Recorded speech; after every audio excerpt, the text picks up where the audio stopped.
Hey y'all, what's up? I just want to give a shout out to Petty Tupac TV. Make sure you go smash, like, and don't forget to subscribe. For real, for real. What do you think about Jeff Ford? I know he indicted for like terroristic. Was he really a pillar in the community, or you seen he got the money from the government, misused it? What's your take on him? Was he really for the people, or was he out for self? Like, what's real? I think he was out for his mob. I'm not gonna say he was out for the people. I can't really say because I'm from the opposite mob, so I don't know. But from the outside looking in, he looked out for his people. All his people was prosperous. They was getting money and this type of stuff back then.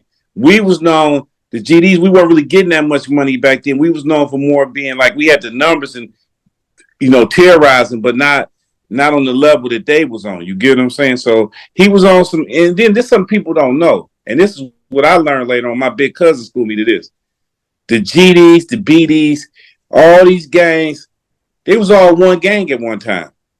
The P Stones, they was all up under Jeff Ford. He had a gang called Main 21, where he had the 21 main gangs from Chicago, all, you can Google this, all in one clique. It just so happened that David Barksdale, King Shorty, and Larry Hoover broke off from there and started their own shit, which became the Black Disciple, the Black Gangster Disciples. That's originally what the name was. You get what I'm saying? It's changed to the BDs and the GDs now, but it's really Black Gangster Disciple. You know what I'm saying? That's what it. That's the origin of it. And What then when made? huh? Go ahead. Go. Oh no. Go ahead. Go Okay. ahead. Then when David died, King Shorty, who was the leader of the BDs, chief of the BDs, and King Hoover, who's the chief of the GDs, they couldn't get along, and that's where the separation came in. So that's where it been from BGD to just BDs and GDs. You get what I'm saying? That's where Right. the split happened. What made 7-4 Gangster? What made them grow and be so prosperous as far as numbers, opposed to Vice Lords and P Stones, like GDs everywhere, but you ain't gonna find P Stones everywhere. You know what I'm saying? Or even on the prison yard, not gonna be a whole bunch of them, but it's a whole bunch of GDs. What happened? What's the difference? Y'all had rappers or what? No, we outnumbered them greatly. I mean, we had way more numbers than them. So naturally, with migration and spread, we would probably spread more than them. You know what I'm saying? They was more organized than us. You know what I mean? Then you got to think the P Stones in California is that blood set is a spinoff from them. You know what I mean? So they Mm-hmm. did spread. You know what I mean? One of the biggest blood sets in Cali, which was formed by a guy named T. Rogers, who's original P Stone from Chicago. You get what I'm saying? You know, and got permission from Jeff to start that out there and all that type of stuff. You know what I mean? So that's like I said, I just think it was more of us and more of us spread out. Like going to college, different things like that. Because you got to remember, it's GDs who's in schools, GDs who never went to school. It's all types of GDs and P Stones. So what happens is, say you go to college, you go to some little city like Columbus, Ohio. You go up there, you see how sweet it is. You come back and tell your family, like, hey, man, it's sweet up there. We need to get up there. We need to do this, that, and other because it's good up there.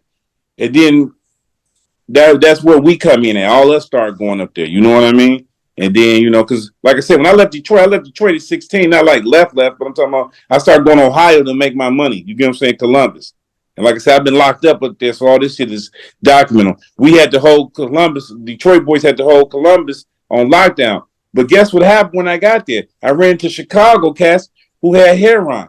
Some GD Chicago cats who had heroin who was up there already too. And I just seen already like, man, guys from these type of city, they travel. You know what I mean? Like Meese did basically with BMF. You know what I mean? Anywhere we go, once we get this tool list from where we from, it puts us light years ahead of where we going. They not moving like us. See, we go against black people. It's black on black.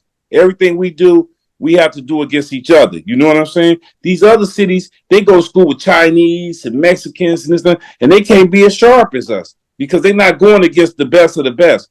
When we go to school, we going against each other. So that's like giving us. We start off at a young age. You know what I mean? Ain't nobody like us. I'm just being real.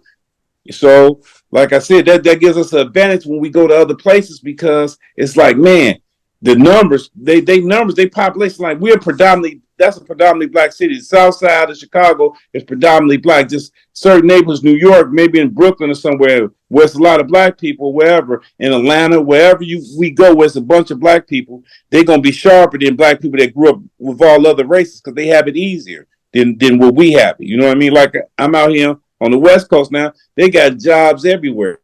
There's no opportunity like that in Michigan. I mean, it's jobs everywhere. I'm talking about you could start off making $1,500 a week doing nothing, just working at a hotel, cleaning up or some shit. I'm just talking about this how good they treat. I'm like, man, I can see how they putting the squeeze on my community. I can see how we not getting the opportunity to make no choice but the choice that we make a lot of times. You know what I'm saying? Because of the situation we in.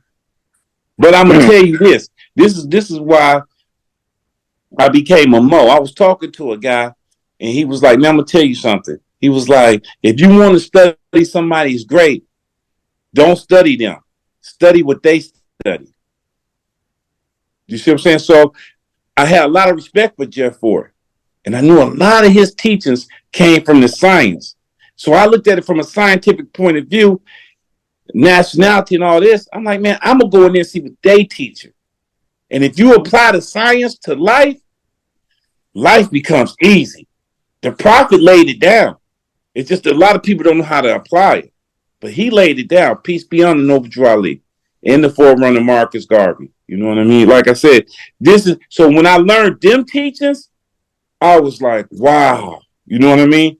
You know, when I got the jewels and the 101s and all that type of stuff to start studying that stuff, and I studied it different because I had been in the streets or growing up around street stuff my whole life, and my family was in the streets too. So I studied it different than a lot of people. I really knew that this was something I wanted to understand what was going on. I liked how they rotate. When I was in the feds, when we had our meetings or whatever, everybody got a chance to speak. It was no big eyes and little U's. Even though this guy might be the elected Grand Sheik, if you got something you want to expound on today, bro, go ahead and expound on that. Share that knowledge with us. You know what I mean? And that's what I really grabbed. Like, I was like, wow, this is deep. Everybody get to, get to rotate and get up here if they want to say something, just different things like that. But I'm going to tell you, the science is real important.